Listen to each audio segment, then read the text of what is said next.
Hello guys, welcome back to my channel. ಎಲ್ಲರೂ ಹೇಗಿದ್ದೀರಾ? ಇವತ್ತು ತುಂಬ ಈಸಿಯಾಗಿ ಮನೆಯಲ್ಲೇ ಯಾವ ಥರ ಪಿಜ್ಜಾ ಮಾಡೋದು ಅಂತ ನೋಡೋಣ ಬನ್ನಿ. ಮೊದಲು ಈಗ 1/4 kg ಆಗೋಷ್ಟು ಮೈದಾ ತೊಗೊಳ್ಬೇಕು. ನಿಮ್ಮ ಹತ್ರ ಈಸ್ಟ್ ಇದ್ದರೆ ಈಸ್ಟ್ ಬೇಕಾದರೂ ಹಾಕ್ಬೋದು, ಇಲ್ಲ ಅಂತಂದರೆ ಬೇಕಿಂಗ್ ಪೌಡರ್ ಕೂಡ ನೀವು ಯೂಸ್ ಮಾಡ್ಕೊಬೋದು. ತುಂಬ ಸಾಫ್ಟಾಗೇ ಬರುತ್ತೆ. ಸ್ವಲ್ಪ ಉಪ್ಪು ಹಾಕ್ಕೊಂಡು ಸ್ವಲ್ಪ ನೀರು ಹಾಕ್ಕೊಂಡು ಅದು ಚಪಾತಿ ಹಿಟ್ಟಿನ ಅದಕ್ಕಿಂತ ಸ್ವಲ್ಪ ಸಾಫ್ಟಾಗಿ ಕಲಸಿಟ್ಕೊಳ್ಬೇಕು. ಈಗ ಮೊದಲು ಈರುಳ್ಳಿ ಕಟ್ ಮಾಡ್ಕೊಂಡು ಇಟ್ಕೊಂಡಿದ್ದೀನಿ. ಹಾಗೆ red colour capsicum, tomato, sweet corn, green colour ಕ್ಯಾಪ್ಸಿಕಮ್ನ ಕಟ್ ಮಾಡ್ಕೊಂಡು ಇಟ್ಕೊಂಡಿದ್ದೀನಿ. ಮೈದಾ ಕಲಸಿಟ್ಟಿರೋದು ಕೂಡ ಚೆನ್ನಾಗಿ ನೆಂದಿದೆ, ಒಂದು 10 ನಿಮಿಷ. ಈಗ ನಾನು ಫಸ್ಟು ಮಿನಿ ಪಿಜ್ಜಾ ಮಾಡ್ಕೊತಾ ಇದ್ದೀನಿ. ನೋಡಿ, ಈ ಥರ ಸ್ವಲ್ಪ ಹಿಟ್ಟು ತೊಗೊಂಡು, ತುಂಬ ತೆಳ್ಳಗೆ ಬೇಡ, ಸ್ವಲ್ಪ ದಪ್ಪನೇ ಇರಲಿ. ಈ ಥರ ಮಾಡಿಕೊಂಡು ಒಂದು ಪೋರ್ಕ್ ತೊಗೊಂಡು ಚುಚ್ಕೊತಾ ಇದ್ದೀನಿ. ಅದಕ್ಕೆ ಈಗ ಚೀಸ್ ಹಾಕ್ಕೊತಾ ಇದ್ದೀನಿ. ಯಾವ ಚೀಸ್ ಬೇಕಾದರೂ ಯೂಸ್ ಮಾಡ್ಬೋದು.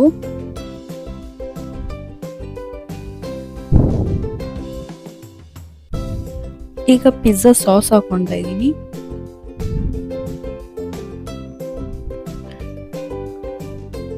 ಈಗ ನೀವು ಎಷ್ಟು ಬೇಕಾದರೂ ಹಾಕ್ಕೊಬೋದು. ಸ್ವೀಟ್ ಕಾರ್ನು, ಈರುಳ್ಳಿ, ಕ್ಯಾಪ್ಸಿಕಮ್, ಟೊಮೆಟೊ, ಚೀಸ್ ನಮ್ಮನೇಲಂತೂ ತುಂಬ ಇಷ್ಟ. ಅದಕ್ಕೆ ನಾನು ಸ್ವಲ್ಪ ಜಾಸ್ತಿನೇ ಚೀಸ್ ಹಾಕ್ಕೊತಾ ಇದ್ದೀನಿ. ಈಗ ಸ್ಲೈಸ್ ಬೇರೆ ಹಾಕ್ಕೊತಾ ಇದ್ದೀನಿ. ಈಗ ಒಂದು ದೊಡ್ಡ ಪಿಜ್ಜಾ ಮಾಡೋಣ ಅಂತ ನಾನು ಬಟರ್ ಪೇಪರ್ ಮೇಲೆ ಮಾಡ್ತಾಯಿದ್ದೀನಿ.